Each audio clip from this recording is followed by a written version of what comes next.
Eleni is looking at the rubble of her small language school in the town of Rovies, where she taught children. She believes the local firefighters didn't even try to save her house, let alone the island. For 5 hours, not a single plane came here because at the same time it was burning in Athens.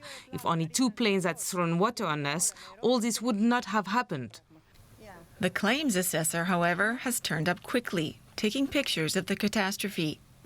The 2 Ks on the wall mean that her house will be razed to the ground. Likewise, the bakery next door will be torn down.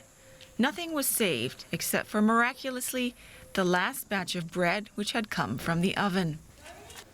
Up the road, the first repair teams have arrived. The local priest shares the despair of his parishioners. This is a total catastrophe. Where shall our animals graze? There's nothing left.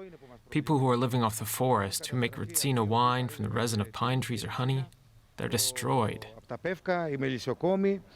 And now the government would expect them to rise like a phoenix from the ashes, Nicholas jokes bitterly. The 140 Polish firefighters who arrived the night before say it's not their fault they came too late to save the valleys of Rovies. The same day we received the request of the assistance, we made an offer of assistance, which was accepted. And afterwards, 3 days, and we are here. It is more than 2,000 kilometers to go.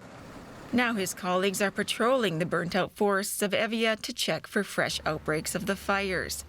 Nikos is showing us the blackened coastline from his boat. The forests were not prepared. There was no prevention. The firefighters didn't know how to do their jobs, and so it happened, as was to be expected.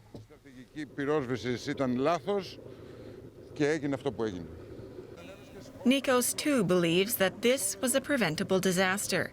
This beach was the place of the dramatic evacuations last weekend when hundreds had to be saved from the burning hillsides. Along with the locals, the tourists fled the scene.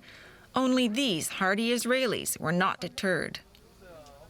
Laying on the beach, less sun, but still enjoying the other stuff that we have around, like the food and the drinks and whatever. We can take like a walk in the woods, but because there are no woods. For tourism in the north of Evia, the fires are a death sentence, not only this season, but for many years to come. Just 2 weeks ago, this was a paradise. Now, not much is left but ash and cinders.